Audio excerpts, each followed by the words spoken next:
Shalom, damai di hati. Apa kabar? Jemaat yang dikasihi oleh Tuhan tentunya ada di dalam berkat-berkat Tuhan. Ya, dan untuk itu kita pun akan mendengarkan lagi kebenaran firman Tuhan di hari ini. Mari kita berdoa. Kami bersyukur kepadamu ya Tuhan Yesus untuk perkenanan-Mu di tengah-tengah kehidupan kami.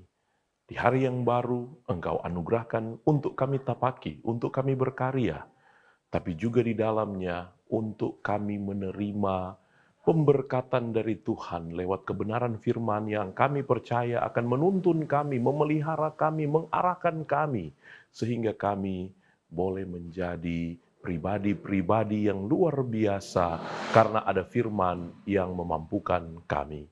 Maka berfirmanlah bagi kami di dalam nama Tuhan Yesus. Amin. Jemaat yang dikasihi oleh Tuhan, firman Tuhan Markus 14 ayat 47. Begini firman Tuhan Markus 14 ayat 47. Salah seorang dari mereka yang ada di situ menghunus pedangnya, lalu meletakkannya kepada hamba imam besar sehingga putus telinganya.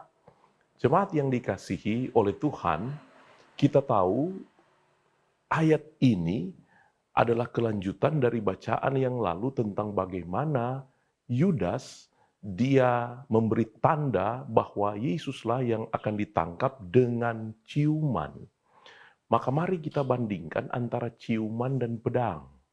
Tentu kita semua kalau disuruh memilih, kita akan memilih yang mana? Kita akan pilih ciuman atau pilih pedang.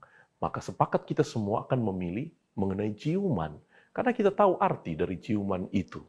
Sebaliknya dengan pedang, jauh sekali ya perbandingannya.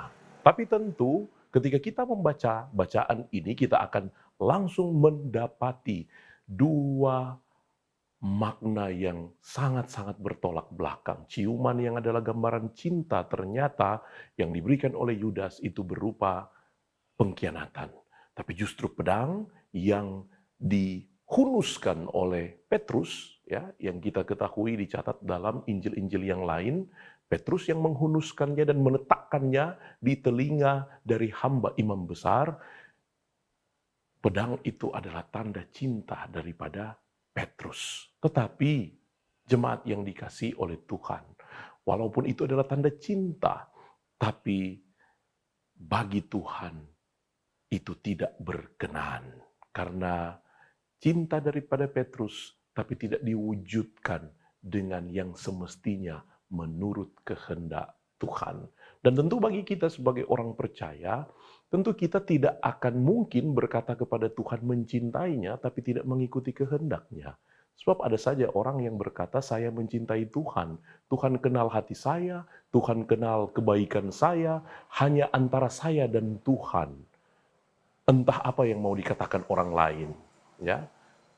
Tuhan tahu hati saya, walaupun saya tidak berkenan kepada sesama yang ada di sekitar saya. Tentu tidak seperti itu, ya.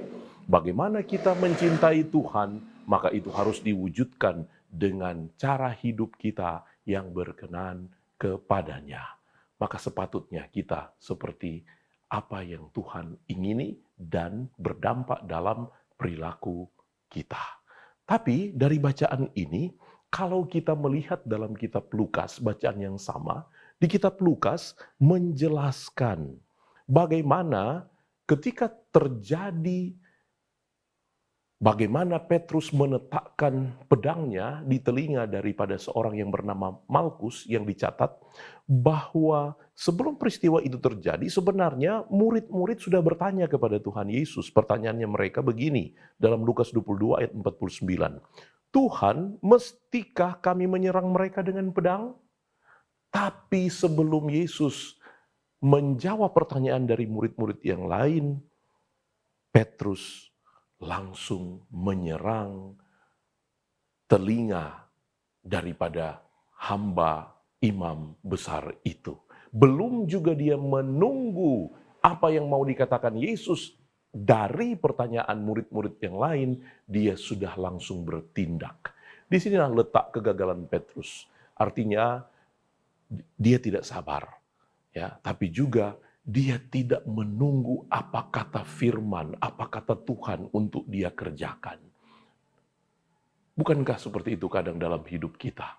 Ketika kita ada di dalam masalah, ada dalam pergumulan, ada dalam kepanikan, maka kita akan begitu saja bertindak tanpa memikirkan segala sesuatu yang bisa terjadi. Maka marilah di kesempatan ini, ketika sebagai orang percaya, sudahkah kita mendengarkan kata firman untuk mempengaruhi segala tindakan, segala keputusan kita, agar tidak merugikan diri sendiri, bahkan juga tidak merugikan keluarga, sesama, dan kita tetap memuliakan nama Tuhan. Maka Tuhan memberkati kita semua. Biarlah dengan dua pesan firman Tuhan dari ayat 47 ini memungkinkan kita untuk memaknai minggu sengsara ini di dalam tuntunan firman Tuhan. Amin. Mari kita berdoa. Terima kasih ya Tuhan Yesus. Biarlah dengan kebenaran firman-Mu memampukan kami untuk tepat dalam bertindak, menantikan waktu Tuhan dan menantikan jawaban seturut firman Tuhan untuk mempengaruhi cara hidup kami. Dan biarlah cinta kami kepada Tuhan diwujudkan dalam hidup yang berkenan kepadamu. Ini kami yang siap melayani, siap beraktivitas di dalam nama Yesus, Juru Selamat kami yang hidup. Amin. Demikian pembacaan firman Tuhan dalam renungan harian di hari ini. Tuhan Yesus memberkati kita sekalian. Shalom, damai di hati.